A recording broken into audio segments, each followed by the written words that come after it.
갑질 주차. 그렇지. 갑질 주차 많이 나와. 일단 처음에 말씀드릴 거는 벤틀리. 아파트 주차구역에 그냥 2대 세울 공간에 가운데다 그냥 땅 세워놓는 거지. 네가 뭔데 뭐 이런 식으로 또 나오고. 근데 이 지금 벤틀리도 후속 기사가 나온 게 아파트 동대표가 이제 이 회장인 것 같아요. 회장이 그 해결을 했더라고. 이거. 그러니까 주차관리규약을 네. 새로 규정을 하고 이제 그쪽 벤틀리 차주한테 또 말씀을 드려가지고 이런 일들이 재발하지 않게 맞아요. 뭐 사과도 받고 이제 그러셨다는 기사가 나왔는데 입주자 대표회의가 관리소장님하고 할 수 있는 일이 이런 거예요. 잘하셨네. 네, 그러니까 관리 규약을 만들어가지고 어떻게 하겠다. 지금 좋은 말씀 많이 주셨는데 아파트마다 주차장 관리 규약이 다 있어요. 규정이. 그러니까 그런 것들을 뭐 정부에서 줄 수가 없어. 왜냐면 아파트마다 상황이 다르니까. 근데 뭐 저희 아파트 같은 경우는 한 세대당 2대까지 주차할 수 있어요. 그러니까 주차 공간이 좀 확보가 돼 있는 거죠. 2대까지 할 수 있고 3대째부터는 과태료가 붙어요.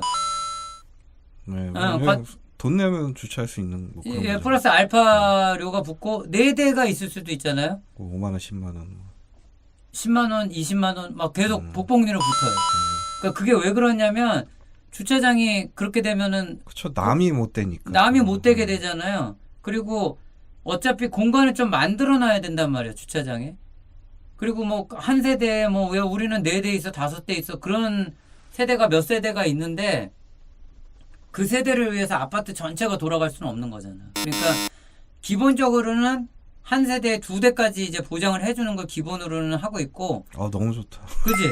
좋죠. 우리 한 세대는 한 대도 안 돼. 그러니까 저희는 어떻게 그런 것들은 잘 계획을 세워서 아파트를 세운 덕분에 그리고 주차 공간도 그렇게 좁지는 않아요. 근데 물론 요새 뭐 큰 차들이 있으니까 좀 좁아지는 느낌들은 있는데 그 주차장을 이렇게 운영 관리하는 부분에 있어서는 아까 말씀 주신 것처럼 어디에는 복도에 이제 세우는 경우가 생길 수 있거든. 어느 날은 진짜 밑도 끝도 없이 차들이 많이 들어올 때가 있어.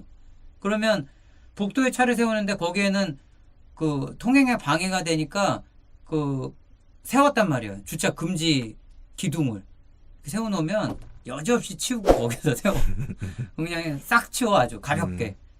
그런 부분들을 또 이제 계속 공지를 해서 주민들한테 알려야 돼요. 이거 건드리면 안 된다.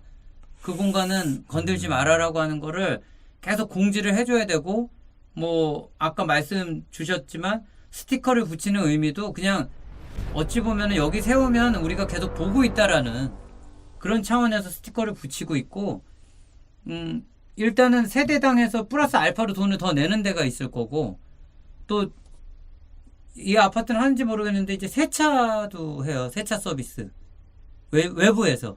네. 그러면은 세차하면서 돈을 주고 들어오시더라고. 내가 얼마 주고 이 아파트 주차 된 거 세차를 하겠다. 그런 이제 주차장에 관련돼서 수익이 일어나는 부분들이 있어요. 그걸 따로 모아가지고 저는 궁극적으로 그 바리케이트 있잖아요. 주차장. 바리케이트랑 주차장 시스템을 바꿔주는 게 좋은 것 같아요. 지금 아파트는 어떻게 되어 있는지 모르겠는데 저희는 이 바리케이트가 들어갈 때, 입차할 때는 차 번호를 인식을 해요. 근데 출차될 때는 없어. 그러니까 이게 어떤 약점이 있냐면 들어오면 그 다음부터는 방법이 없는 거예요. 얘가 하루가 있건 이틀이 있건 체크가 안 돼. 근데 요새는 이제 새로 짓는 아파트나 그런 데 보면은 양쪽에서 체크를 하니까 이 차가 몇 시에 들어가서 몇 시간 있다 나갔는지가 나오고 블랙리스트 관리까지 되더라고. 그러니까 의도적으로 들어와서 뭐 안 빼고 나간다든지 그 관리를 실제로 이제 운영하시는 분들이 경비나 뭐 그런 분들이 직접 가서 하시기에는 너무 힘들잖아요. 지금 아파트 그렇게 안 돼 있죠. 들어가는 것만 있지. 아니요, 저희는 아예 없고요. 이거 없어? 네, 옛날 아파트하고 요즘 아파트의 구분이 아마 그런 거에서도 차이가 날 것 같은데, 그러니까 옛날 아파트들은 대부분 없어요. 이게. 그냥 아무나 막 들어갈 수 있구나. 네. 왜냐하면 이제 이게 어떻게 설명드려야 될지 모르겠는데 어떻게 설명드려? 저희도 하려고는 했었어요. 그렇지. 왜 하려고 했었냐면 그러니까 외부 차량이 주차를 해서가 아니라 이게 통과 차량 때문에. 그러니까 그 보통 그 지름길 형태로 그런 식으로 쓸 수 있어? 네, 통과를 해서 조금 더 이제 빠르게 빨리 갈 수 있는 뭐 야, 그런 웃긴다. 그런 경로를 활용하시는 분들이 계세요. 신기하네. 그러니까 이쪽을 가기 위해서 이렇게 돌아가야 되는데 그렇지. 아파트를 통과하면 바로 바로 갈 네. 수 있는 지름길처럼 그런 공용도로로 쓸 수 있구나. 그런 거기를. 형태인데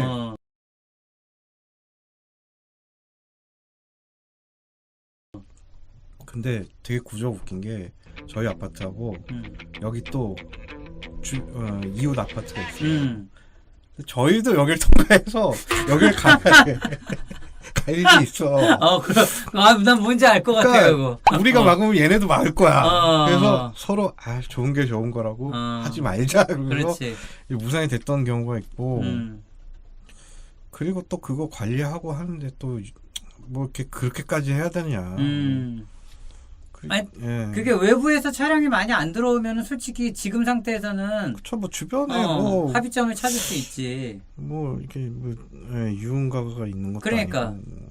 근데 저희는 외부에서 차들이 들어올 수 있는 상황이라서 제가 회장을 할 때 회의를 해서 아파트 이제 차량 좀 필터링을 하자. 그래서 좀 입차와 출차를 시스템은 못하지만 최대한 좀 확인하는 방향으로 좀 노력을 해봤거든요. 근데 진짜 놀라운 일이 주차 공간이 생겨. 그 외부 차량이 있었던 거지. 그리고 지금 아까 말씀드린 대로 세대째부터 플러스 알파로 돈을 좀 그런 거 올려서 받았거든. 올려서 받았더니 차가 빠지더라고. 그러니까 이게 주차 공간을 그렇게 해가지고 좀 마련을 하니까 예전에는 진짜 통로 주차가 거의 필수처럼 여겨졌는데 주차 공간 확보가 지금 현재는 좀 성공을 했고, 이 말씀을 드리는 거는 입주자 대표 회의하고 관리소장님이 주차 관리에 대한 방안을 잘 만드시면은 효과가 생길 수 있다는 거죠. 그리고 아까 바리케이트 같은 것들 이제 교체 같은 게 비싸요. 뭐 알아보셨는지 모르겠지만 몇 천만 원이 그냥 듭니다. 바리케이트 당. 이런 비용들은 딴 데서 빼서 쓰기가 좀 애매해요. 왜냐면 아파트에 기본적으로 들어가는 비용들이 다 있거든. 그거를 어떻게 차용해가지고 쓰기가 회계적으로도 좀 위험한 것도 있고. 그렇기 때문에 주차 관리 비용에서 요거 다달이 모으면은 그래도 꽤 쏠쏠치 않게 모이거든요. 차가 10대였어요. 집에? 자기 차가. 미쳤어. 아파트 사는데? 네. 그분이 동대표가 됐대. 요새 또 캠핑카 문제가 있어요. 주차 공간이 공용 공간인데 이런 보복을 해가지고 다 개인별로 해결을 하게 한다는 건 좀 아닌 것 같다는 거지.